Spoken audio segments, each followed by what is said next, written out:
우리 옆에 분 서로 축복하며 인사하겠습니다. 사랑합니다. 축복합니다. 잘 오셨습니다. 네. 우리 비택자들 다 오셨죠? 나중에 출석 체크하십시오.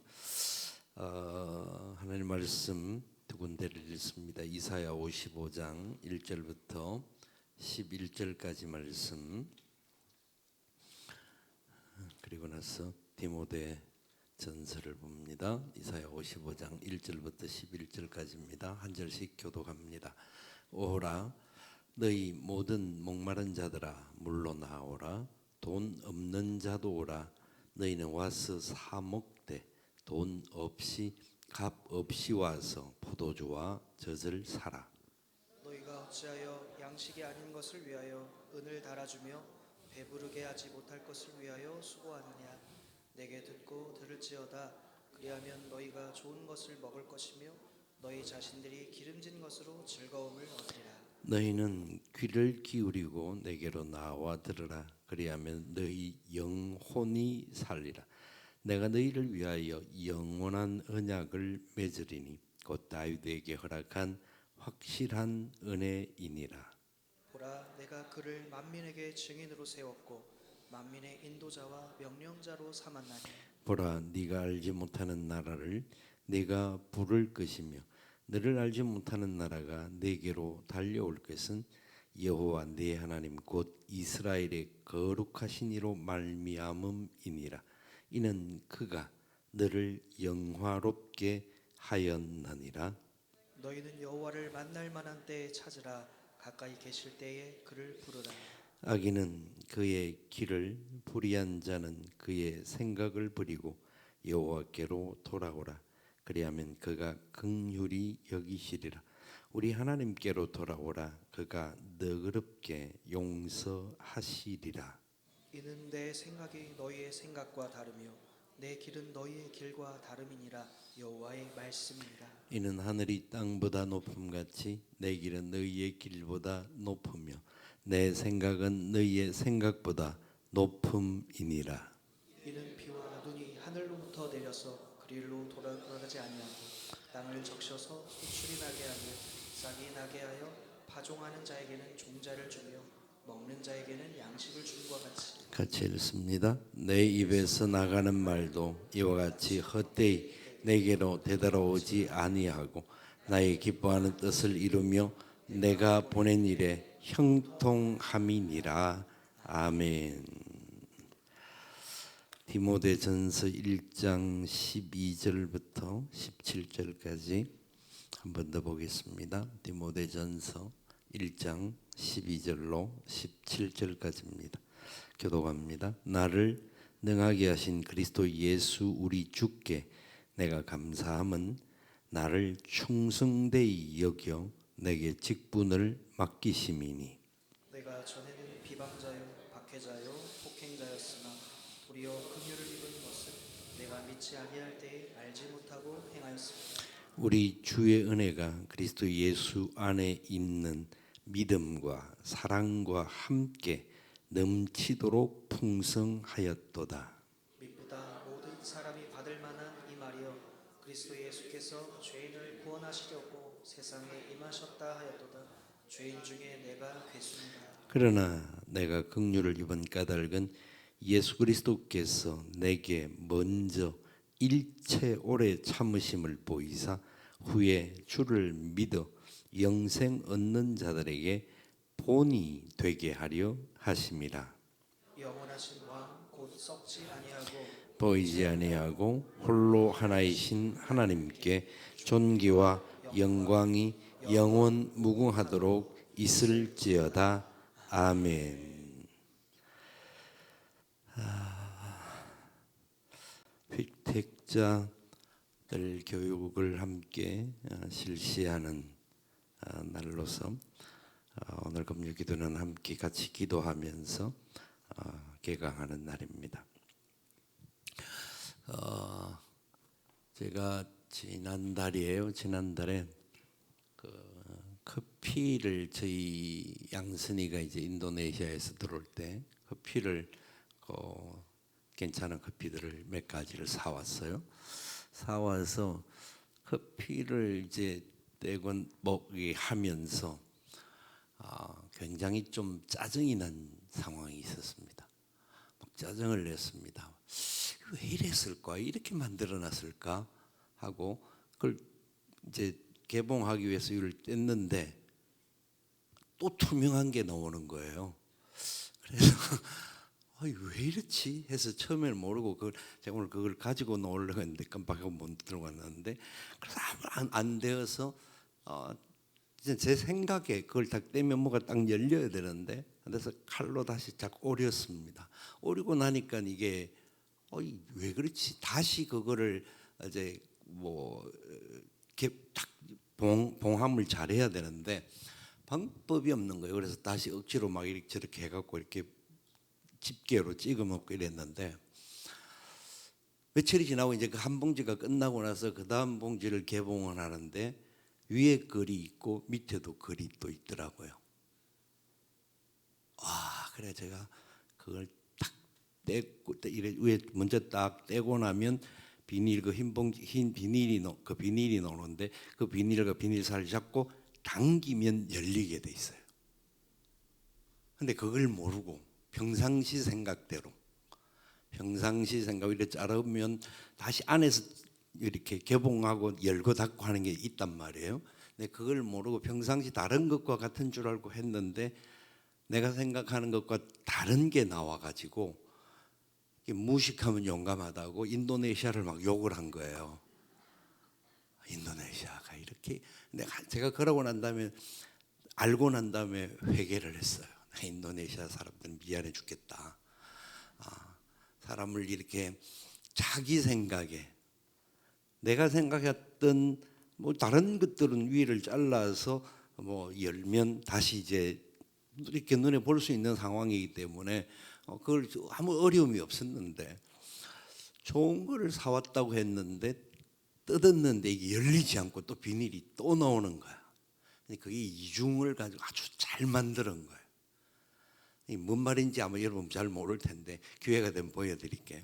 때리면 아주 그러니까 쉽게 사람들이 가위나 칼이나 하지 않고도 잘 열고 닫고 할 수 있도록 아주 고급지게 만드는 건데 무식한 인간이 고급지게 만드는 것을 모르고 이 인간들은 이렇게 실력이 없냐 내 마음대로 평가하고 막 속으로 하여튼 그 시기였어요. 그리고 난 다음에 회개를 많이 했습니다. 사람을 함부로 판단해서는 안 되구나.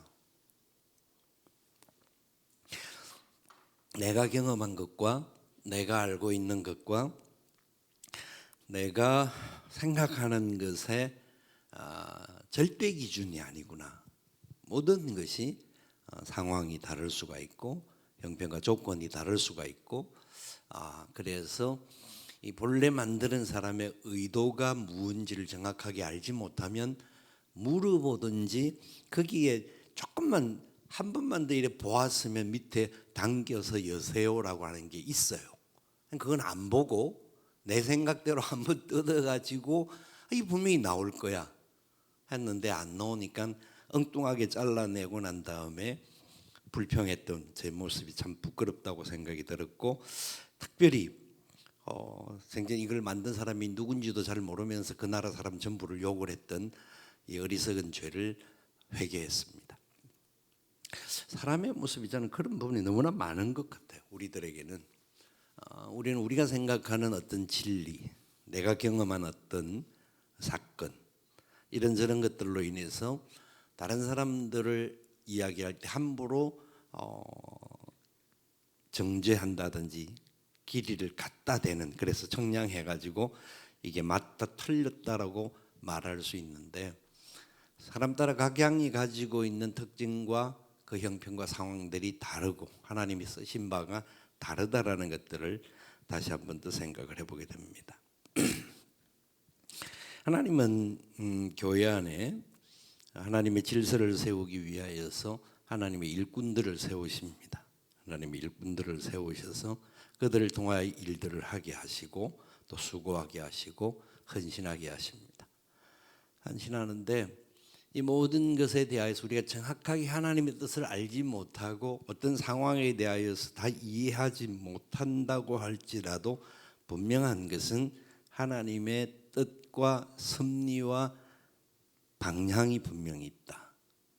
그것을 믿고 순종하고 하나님이 우리를 통하여서 영광 받기 원하심에 대하여서 믿고 나가야 하는 겁니다. 많은 경우에 이번에도 피택자들을 세우고 다는 아니지만 몇몇 사람들이 자기 여러 가지 상황 때문에 그런 말들도 나올 수 있겠습니다만은 내가 이걸 할 수 있나 못한다 한다 말다 하는 이야기가 나오는 것들을 듣게 될 때에 과연 우리가 그 상황에 대해서 한다 못한다라는 말을 할 자격이 있는 사람인가? 하나님의 세워주심 앞에 어떻게 순종할 것이며 내가 어떻게 하나님의 손에 붙들려서 걸어가는 사람이 되어야 할 것인가 하는 것이 제일 중심되는 우선이다. 진짜 못할 것 같으면 진짜 정중하게 그리고 어떤 상황을 만들어서 이 상황을 도무지 감당할 수 없습니다. 담임 목사를 찾아오든지 어떤 방법을 이야기를 하든지 해서 절차를 정확하게 밟아야 되는데 그렇지 않게 되는 것은 우리의 인간의 어떻게 보면 자기만의 기준으로 가지고 있는 교만일 수가 있습니다. 하나님은 하나님의 사람들이 될 때에 우리에게 하시는 말씀이 뒤에 읽었던 디모데전서 1장에서 하시는 말씀을 보면 우리가 어떤 존재인가 하는 것을 너무 잘 가르쳐 줍니다.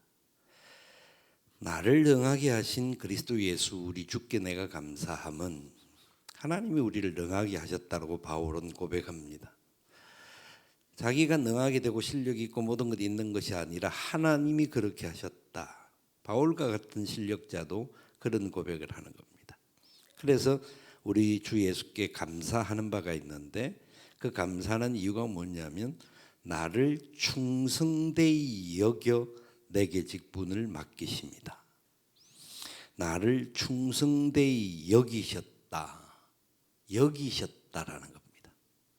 여기셨다라는 말은 가장 중요한 기본적인 뜻은 회계장부에 이 사람은 충성되다라고 기록해 주셨다라는 겁니다. 장부에 하나님께서 기입해 주셨는데 뭐라고? 이 사람은 충성되다라고 기입해 주신 겁니다. 충성되다라고 하는 말은 충성되이라고 하는 말은 내가 입장에서 볼 때 나는 충성된 사람이야 라고 표현하는 것이 아니라 조물주이신 하나님께서 보실 때에 이 사람을 충성되다고 여겨주신 거라는 겁니다. 그러니까 우리의 어떤 행함과 노력과 헌신의 모습이 아닌 하나님의 은혜의 역사가 먼저 개입되었다라는 것을 기억하라는 겁니다. 예수님께서 12제자를 택하실 때 택하시는 방법이 아주 간단합니다. 12제자를 상황에 맞게끔 가서 만날 때마다 나를 따라오느라 내가 너희로 사람 낚는 어부가 되게 하리라 말씀을 하시는데 그 12제자를 택하셨던 예수님의 방법은 딱 한 가지입니다. 예수님의 방법은 마가복음 3장에 보면 자기가 원하는 자들을 부르사. 예수님이 원하는 사람을 부르셨다라는 겁니다. 내가 제자가 되고 싶다. 왜냐하면 그 당시 사회는 어떤 최고의 철학가들의 제자가 되기 위해서 다 막 달려와서 나를 당신의 제자로 삼아주세요라고 했던 도제 사상이라는 게 있었기 때문에 많은 사람들이 훌륭한 사람들 밑에 가서 줄을 서는 경향들이 있었습니다. 어쩌면 예수님이 등장하셨을 때 처음에는 반신반의하다가 그분이 행하시는 여러 가지 사역을 보면서 어떤 사람들이 쫓아와서 내가 당신을 끝까지 따르기를 원합니다라고 제자 삼아 달라고 요청한 사람들이 없지 않아 있었을 겁니다. 그런데 주님은 자기가 원해서 쫓아오는 사람들을 세운 게 아니라 주님이 원하는 자들을 제자로 삼아 주셨다라는 겁니다. 여러분, 이것을 우리는 다른 말로 은혜라고 말합니다. 하나님의 택하심은 은혜에서 출발합니다. 하나님의 역사는 은혜 사상이 무너지면 다 무너집니다. 우리를 구원하여 주신 것도 하나님의 은혜요. 우리가 사명을 맡아서 감당하는 모든 것도 하나님의 은혜입니다. 그 은혜가 우리가 살아가는 삶의 자리 속에서 가장 먼저 등장해야 합니다. 사도 바울은 자기 자신이 원래는 비방자요, 폭행자요, 박해자였던 예수 그리스도를 믿는 자들을 죽이려고 앞장섰던 사람이었기 때문에 더더욱 자기가 부름을 받는다는 것은 있을 수 없는 일이었기 때문에 더 큰 은혜라고 말을 하기도 합니다만은, 그러나 모든 사람들의 형편이 이 은혜의식을 바로 갖지 않으면 안 됨을 말하고 있습니다. 하나님께서 우리를 부르시고 왕노릇 하시고 그 모든 역사를 이루기 위해서 하나님의 이름을 높이기 위하여서 불러주셨다. 그래서 이 사람은 세상이 보기에는 기준도 약하고 여러 모습에 있어서 부족함도 있는 것 같지만 너희들이 볼 때는 너희들이 가지고 있는 기준과 맞지 않아서 저 사람들이 무슨 그분의 제자가 될 수가 있느냐 이렇게 말할 수 있을지는 모르지만 주님은 그 사람들 12명을 택하셨던 겁니다. 그 12명 수없이 반복해서 말씀을 드렸지만 예수님의 이 제자 12명은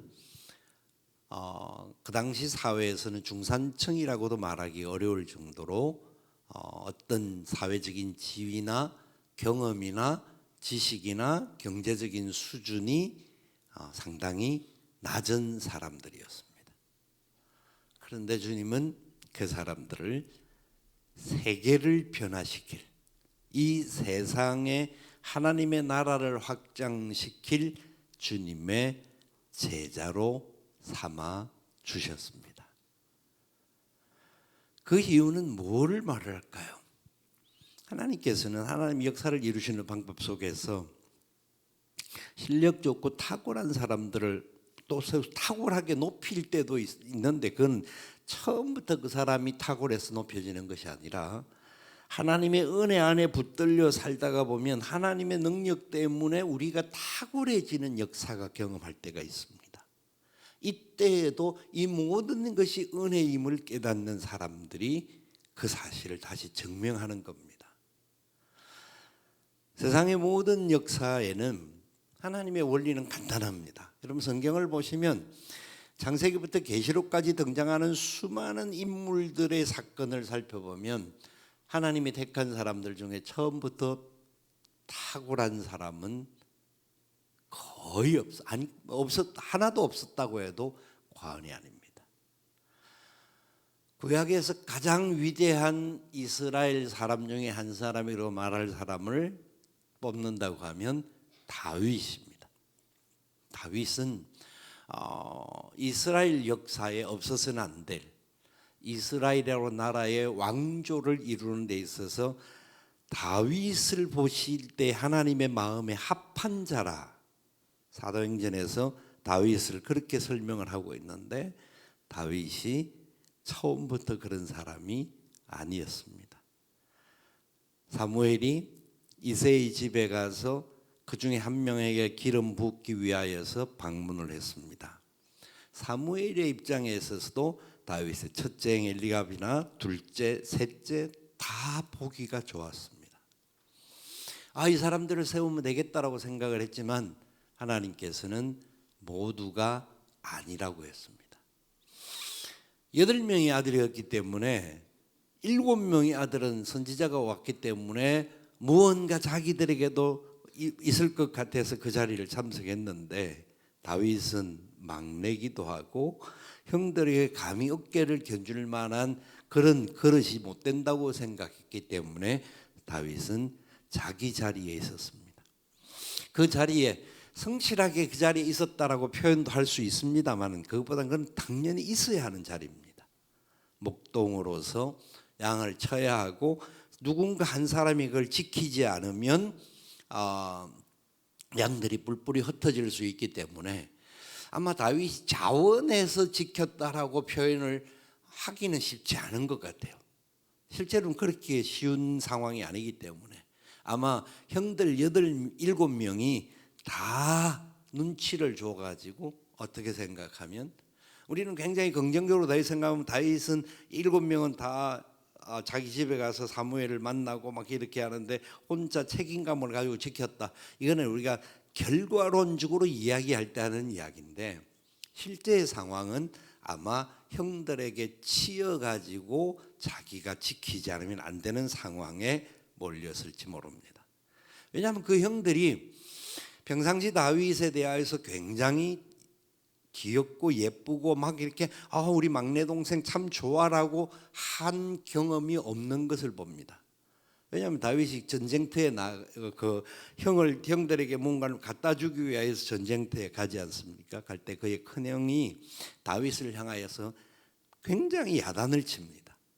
여기가 어딘 줄 알고 꼬맹이 새끼가 여기 왔냐고 하면서 야단을 치고 여기서 또 네 자매가 뭔가 뽐내려고 왔나 이런 식으로 야단치는 걸 보니까 맏형이 막내에게 그러는 것은 사실 쉬운 일이 아니에요. 맏형이면 이 막내가 그냥 예뻐야 되는데 그렇지 않는 것을 보면 그냥 평상시에도 그 형들에게 의해서 눈칫밥을 먹었던 다윗이 아니었겠는가 하는 생각들을 갖게 됩니다. 그런데 사무엘도 그것을 모르고 7명의 아들 다 살펴보고 다 괜찮았는데 하나님은 다 아니라고 합니다. 그러니까 이 집에 누가 더 없느냐 하나님 말씀을 듣고 물어볼 때에 막내가 들판에 나가서 지금 양을 치고 있습니다. 그리고 불러오라고 하고 그때에 그가 불리움을 받고 돌아오게 될 때에 하나님이 점지해 주십니다. 이 아이에게 기름을 부어라. 하나님의 부르심이었습니다. 사람들이 처음부터 다윗을 생각하고 다윗이 탁월하기 때문에 부른 것이 아니었다라는 겁니다. 하나님은 성경에 등장하는 수많은 인물들 속에서 탁월한 사람들보다는 뭔가 좀 흠이 있는 듯한 모습에 있는 사람들이 은혜 가운데서 변화되어지는 부분들을 확실하게 보여줍니다. 이새의 두 아들 에스와 야곱, 인간적으로 보면 에스가 훨씬 낫습니다. 남자답고 사냥도 잘하고 어떻게 보면 아버지의 마음에 기쁨을 주는 아들이었습니다. 근데 야곱은 엄마 치마폭에 막 이렇게 항상 끼어 있는 아마 약하니까 엄마가 더 돌봐왔을지도 모릅니다. 엄마의 도움이 아니고는 무언가 탈출구를 찾을 수가 없는 사람이 야곱이었을 겁니다. 그런데 하나님은 에서보다 야곱을 택하십니다. 택하심은 하나님의 자유의지입니다. 하나님의 절대 주권에 의해서 되어지는 겁니다. 여러분 이 사실을 한마디 말로 은혜라고 말하는 겁니다. 이 자리에 있는 저와 여러분 모두도 하나님의 은혜로 택하심을 받은 사람들임을 믿으시기를 바랍니다. 우리는 그 은혜 의식을 잊지 말아야 합니다. 예수님께서 12제자를 그렇게 약한 사람들을 택한 이유를 놓고 사실 바울은 인간적인 조건으로는 굉장히 탁월한 사람이거든요. 공부도 많이 하고 좋은 가문에서 날 때부터 로마 시민권을 가지고 있었던 무언가 금수저로서 태어난 사람이었습니다. 그런데 자기 주장과 자기 생각의 기준에 맞추어서 그렇기 때문에 하나님을 믿는 사람들을 박해할 수밖에 없었습니다. 그리고 나서 자기 모습을 다시 확인을 합니다. 자기는 진짜 죽음마땅한 죄인이었다. 자기는 진짜 하나님을 회방하는 종이었다 하는 것을 발견하고 난 다음에 바울은 철저하게 죄인 중에 괴수임을 고백합니다. 자기가 부름을 받은 것은 은혜 아니고는 할 수 있는 말이었고 진짜 죄인 중에 괴수고 진토만도 못한 자였고 벌레만도 못한 자였다라는 것을 철저하게 고백을 합니다. 그러면서 바울이 고린도전서 1장에서 너무너무 우리가 잘 알고 있는 말 중에 하나가 약한 자를 들어 강한 자를 부끄럽게 하시고 미련한 자를 들어 지혜로운 자를 부끄럽게 하시고 없는 것들과 천한 것들과 멸시받는 것들을 택하사 있는 것들을 부끄럽게 하시는 하나님. 그렇게 하시는 이유가 뭐냐? 오직 하나님께 영광 되게 하기 위함이다. 하나님의 은혜가 임재되어질 때 약한 자들이 강한 자를 부끄럽게 할 수 있을 정도로 능력을 소유하게 된다는 겁니다. 미련하고 무식하다고 말하는 사람인데 저 사람은 도대체 네 집 자식인지를 모르는데 나중에 보니까 그 사람이 하는 말이나 그 사람들이 선포되어지는 메시지가 바리새인들과 서기관보다 탁월하다라는 것이 등장되기 시작합니다. 그 사람의 이야기가 아닌데 저들의 이야기가 아닌데 라고 생각을 할 때에 이 사람들이 예수님의 제자들이구나.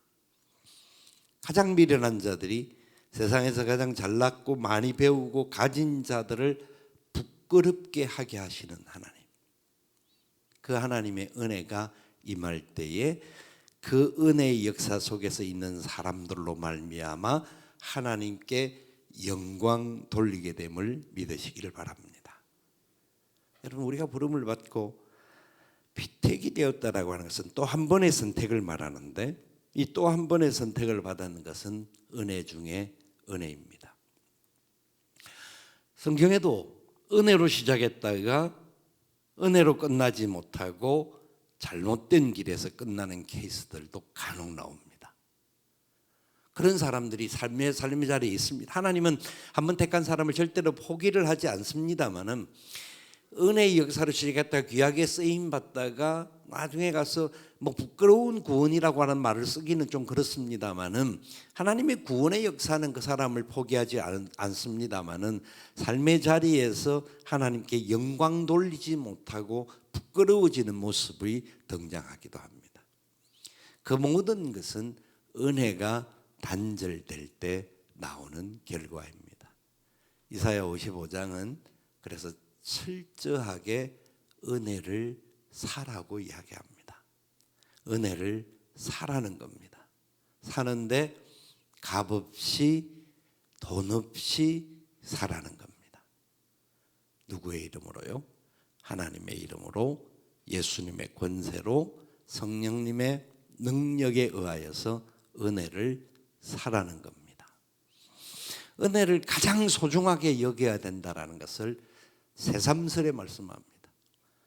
여러분, 이것은 어느 한순간에 듣는 이야기가 아니라 평생을 살아가면서 우리가 신앙생활을 하면 할수록 우리가 어떤 위치에 있든지 어떤 상황에서 어떤 노력을 하든지 그 있던 자리에서 나를 나되게 하신 것은 하나님의 은혜고 나를 사용하심도 하나님의 은혜고 나를 충성되게 여기신 것도 하나님의 은혜이기 때문에 오직 하나님만 영광 받기를 원합니다. 고백해야 합니다. 여러분, 저나 여러분 마찬가지일 건데 저는 여러분 알다시피 믿지 않는 가정에서 태어났고 그래서 절에 가서 어머니 불공 드리는 것들을 옆에서 지켜보면서 저렇게 하는구나 하는 정도를 보기도 했습니다. 굉장히 정성이 많았던 저희 어머니였는데 결국은 그분들이 믿지 않는 사람들이 원하는 것은 한 가지입니다. 우리 자녀들 잘 되기를 바라는, 자녀들 잘 되기를 바라고 우리 가정이 먹고 사는데 지장 없기를 바라는 그런 것들이 그들이 구하는 뭐 세상이 뭐 더 좋아지고 뭐 세상이 뭐 이런 걸 얼마 생각을 거의 안 합니다. 뭐 어떤 뭐 그렇게 생각할 만한 분들이 많지 않습니다. 그래서 저는 항상 하는 이야기 중에 하나가 우리 어머니가 하도 절대 신이 아닌 하나님께 기도를 한 건 아니었지만 우리 자식들 잘 먹고 잘 살게 해달라고 하니까 하나님이 그 속에서 불쌍히 여기서 뽑아 주셨는데 뽑아 주셔서 하나님의 자녀로 삼아 주시고 하나님의 자녀 중에서도 하나님 말씀을 전할 주의 종의 반열에 세워 주신 하나님의 특별한 은혜가 우리 엄마로부터 나왔다. 그렇게 생각합니다. 무언가 사모함이 있었는데 헛된 것을 향하여서 다른 것을 향하여 추구했지만 아테네에 가서 바울이 복음을 전할 때 이름을 알지 못하는 신을 향하여서 사람들이 기도하는 내용들이 있었습니다. 그때에 바울은 그들을 향하여서 너희들이 이름을 알지 못하는 신을 향하여 부르짖지만 그 신은 그 어떤 신도 바꿀 수 없지만 너희들이 찾아야 할 진짜 중요한 신은 바로 하나님이다 하는 것들을 선포합니다. 그렇기 때문에 저와 여러분이 이 세상을 살아가는 시간이 참 뭐 얼마만큼 살지는 모릅니다. 얼마만큼 살지를 모르지만 그러나 일할 수 있는 시간들은 항상 제한되어 있다라는 것을 잊지 말아야 합니다. 맡겨주신 일들이 있는데 그 맡겨주심에 대하여서 감당할 수 있는 비결은 간단합니다. 은혜가 떨어지면 죽습니다. 은혜가 떨어지면 죽습니다. 철저하게 그 은혜의 보좌 앞에 나아가서 은혜의 역사가 나타나기를 위해서 달려가야 된다고 이야기합니다. 목마른 자들도 나와야 되고 돈 없는 자도 와야 되고 와서 하나님이 주시는 은혜의 포도주와 젖을 사라고 말씀했습니다. 그래서 이 영혼이 살아야 된다고 말합니다. 너희 영혼이 살리라. 내가 너희를 위하여 영원한 언약을 맺으리니 곧 다윗에게 허락한 확실한 은혜이니라. 어떤 일을 행하든지 무슨 사역을 감당하든지 그 사역을 감당할 때 우리 영혼이 살 수 있는 방향에 초점을 맞춰야 합니다. 하나님의 은혜가 우리를 붙잡고 우리가 헌신하고 수고할 때에 하나님이 진짜로 우리를 향하여서 잘하였도다 착하고 충성된 종아, 네가 적은 일에 충성하였으니 내가 많은 것으로 내게 갚아주리라. 내 주인의 즐거움에 참여할지니라. 그 말씀하시는 하나님의 은혜 보좌 앞에 겸손히 나가야 합니다. 여러분, 우리가 귀하게 하나님의 비택을 받고 은혜로 또 직분을 이제 가지게 되고 그건 하나님 보시기에 참 귀한 겁니다. 이 귀한 직임을 받으면서 진짜 우리의 삶에 영혼이 메마르지 않기를 위해서 최우선을 다해야 합니다. 영혼이 메마르면 아무리 많은 일을 해도 그 일은 헛것이 되기가 쉽습니다. 헛것이 되기가 쉽고 하나님의 은혜의 보좌 앞에 우리가 무슨 일을 할 때마다 하나님 앞에 가까이 나아가고 하나님이 원하시는 뜻을 이룰 수 있는 그런 역사가 우리 가운데 나타나야 합니다.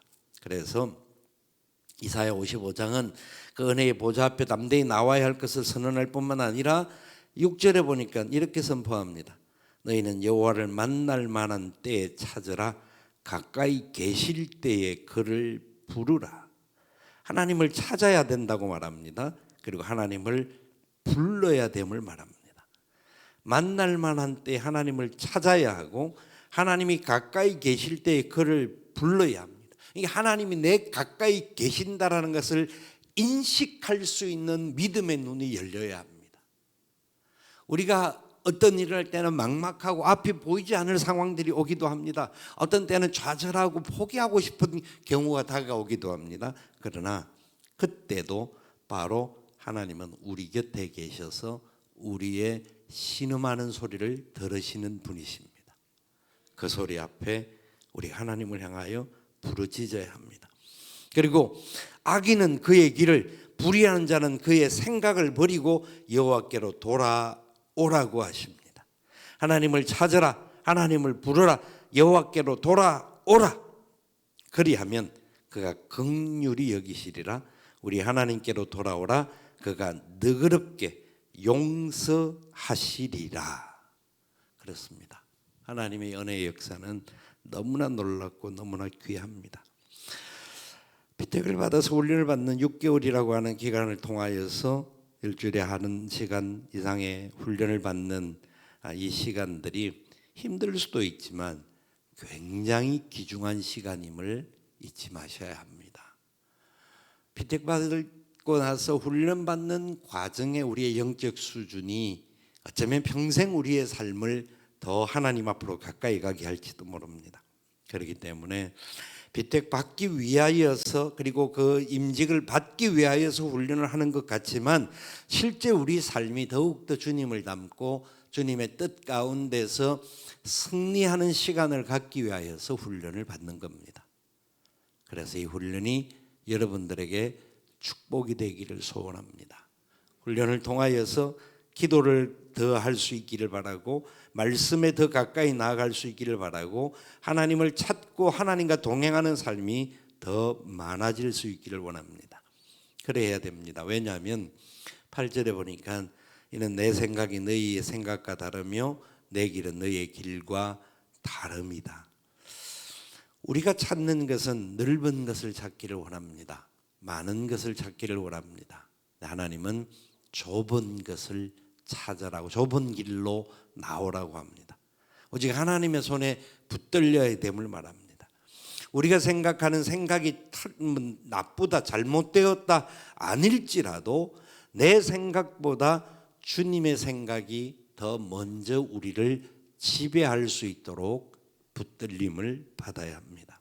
그래서 하나님 안에서 나를 부르신 은혜가 얼마나 큰지, 왜 하나님이 나를 이렇게 생각하셔서 이 직분을 맡기시려고 하는지 거기에 귀를 기울일 수 있기를 원합니다. 부족할 수 있습니다. 여러분, 아니 진짜 부족할 수 있습니다가 아니라 다 부족합니다. 다 뭐 어떻게 보면 자격 없어라고 말할 수도 있습니다. 밖으로는 그렇게 하고 속으로는 내가 그래도 다른 사람은 낫다 착각할 수도 있지만 실제 우리는 자격 없는 사람이기도 합니다. 그런데 하나님은 자격 여부를 보지 아니하시고, 여부를 가리지 아니하시고 우리 자체를 보아주신 겁니다. 우리를 필요로 하십니다. 다른 사람보다 낫고 약한 사람이 피택이 되었다. 나는 그것이 하나님의 뜻이라고 생각합니다. 사람들은 뭐라고 할지 몰라지만 그 약한 사람이 하나님의 손에 붙들리게 되면 잘났고 강하고 지혜로운 자를 부끄럽게 하는 하나님의 사람으로 우뚝 서게 될 것입니다. 더 겸손하게 사람들을 섬기고 더 온전하게 주님이 제자들의 발을 닦은 것 같이 닦는 사람들이 되게 하실 것이라는 겁니다. 그래서 내 생각이 아니라 주님의 생각에 초점을 맞추는 훈련을 하셔야 합니다. 주님 앞에 물어야 합니다. 하나님, 내 생각은 이런데 주님의 생각은 어떠십니까? 하나님의 생각은 어떻습니까? 하나님 말씀하여 주옵소서. 함부로 판단하지 않게 도와주시기를 원합니다. 제가 서론을 시작하면서 말씀을 드렸듯이 내가 가지고 있는 지식으로 행동을 했는데 결과가 없으니까 이 잘못된 것이야 라고 판단해서 그걸 만든 사람들을 향하여서 뭐 이렇게 엉터리로 만들어 투정을 했던 어리석은 모습이 저의 모습이었습니다. 아니 우리들의 모습일지도 모릅니다. 그럴 때 다시 하나님 앞에 질문하고 다시 본문 앞에 가까이 나아가면 그 속에 하나님의 말씀이 있습니다. 그 말씀을 받고 우리가 하나님 앞에 다시 한번 세워져야 합니다. 그래서 이렇게 말씀을 계속합니다. 얼마나 이 말씀들이 우리에게 온전하게 다가오는지 55장 9절 말씀을 다시 한번 읽어봅시다. 이는 하늘이 땅보다 높음같이 내 길은 너희 길보다 높으며 내 생각은 너희의 생각보다 높음이니라. 이는 비와 눈이 하늘로부터 내려서 그리로 되돌아가지 아니하고 땅을 적셔서 소출이 나게 하며 삭시 나게 하며 파종하는 자에게는 종자를 주며 먹는 자에게는 양식을 줌과 같이 내 입에서 나가는 말도 이와 같이 헛되이 내게로 되돌아오지 아니하고 나의 기뻐하는 뜻을 이루며 내가 보낸 일에 형통함이니라. 아멘. 하나님 말씀 앞에 귀를 기울이는 훈련, 더 적극적으로 하나님의 선하신 뜻이 무엇인지 순종하기를 원하는, 내 생각은 그게 아닌 것 같은데 라고 판단이 되는 일이 수없이 있을 겁니다. 그때마다 그 상황이 답이 없다라고 나는 잘 풀리는 것 같이 막 간다 할지라도 하나님의 뜻 앞에 다시 질문하지 않으면 그것이 바른 길인지 틀린 길인지 우리는 모를 때가 많습니다. 그런데 하나님 말씀 앞에 질문을 하면 잘못된 길일 수 있다라는 것을 보게 되고, 그럴 때 다시 돌아서야 하는 겁니다. 다시 말씀 앞에 서고 다시 그 은혜의 보좌 앞에 엎드려서 하나님 말씀하여 주옵소서, 주의 종이 듣겠나이다 고백할 수 있는 우리가 되어야 합니다. 하나님은 절대로 우리를 손해보게 하지 않는다고 약속하십니다. 하나님 입에서 나오는 말씀들은 다 아름답게 역사하신다라고 오늘 본문도 이야기를 합니다.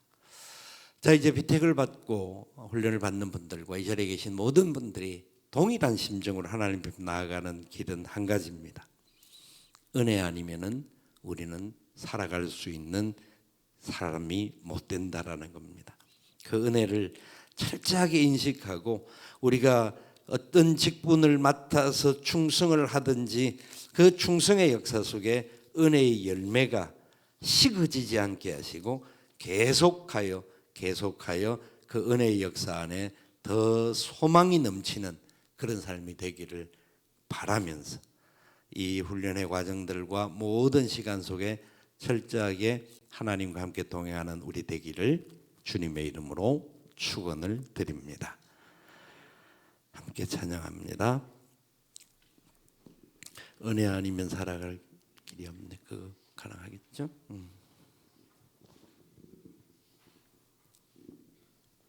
곡을 바꾸었습니다. 은혜 아니면.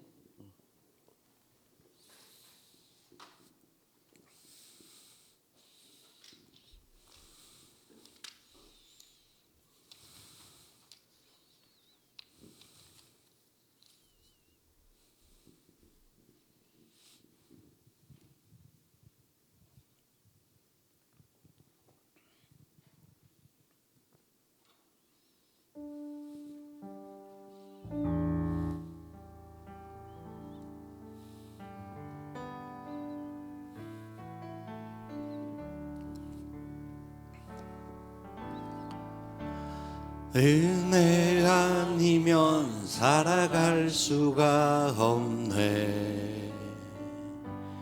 나의 모든 것 다 주께 맡기니 세상 평안과 위로 내겐 없어도 예수, 오직 예수뿐이네.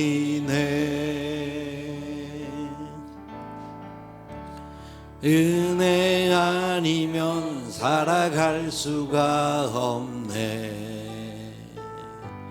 나의 모든 것 다 주께 맡기니 참된 평안과 위로 내게 주신 주 예수, 오직 예수뿐이네.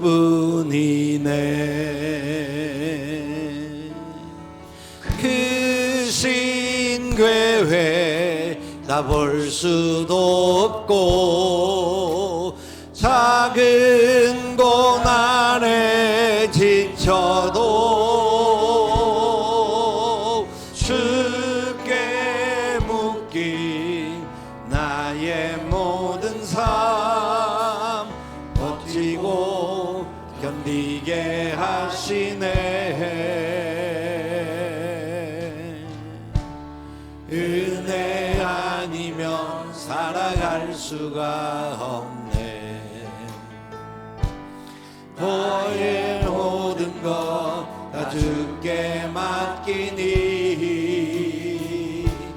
참된 평안과 위로 내게 주신 주 예수 오직 예수뿐이네. 은혜 아니면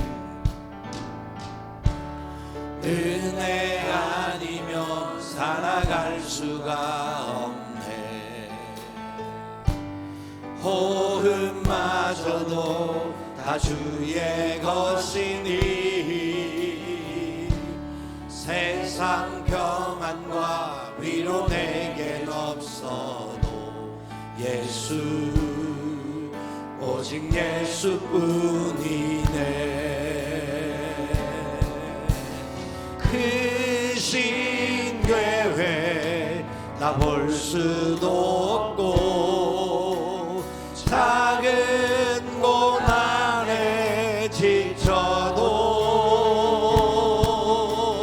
주께 묶인 나의 모든 삶 버티고 견디게 하시네. 은혜 아니면 살아갈 수가 없네. 나의 모든 것 다 주께 맡기니 참된 평안과 위로 내게 주신 주 예수 오직 예수뿐이네. 참된 평안과 위로 내게 주신 주 예수 오직 예수뿐이네.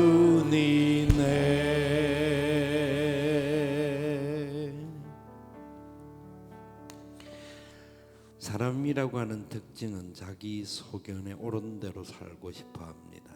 내 생각대로 내 방법대로 살고 싶은 마음이 인간의 욕망입니다. 그런데 그것은 순간 잘못하면 죄의 길로 갑니다. 우리는 내 생각이 아니라 하나님의 생각에 맞는 삶이 되기를 원합니다. 하나님의 손에 붙들리기를 원합니다.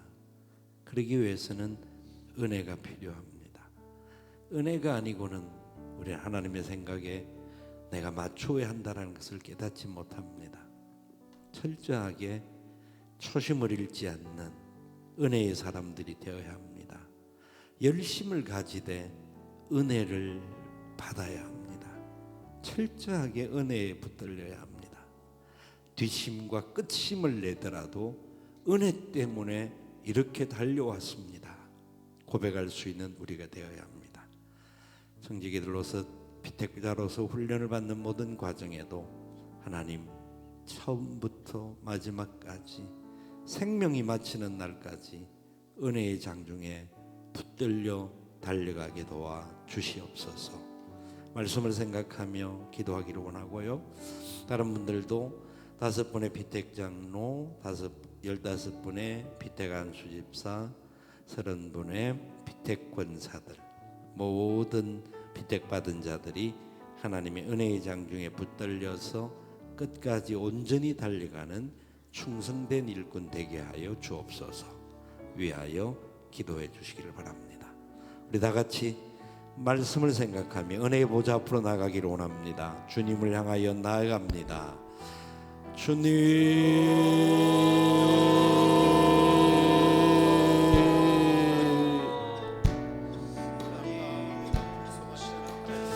아버지,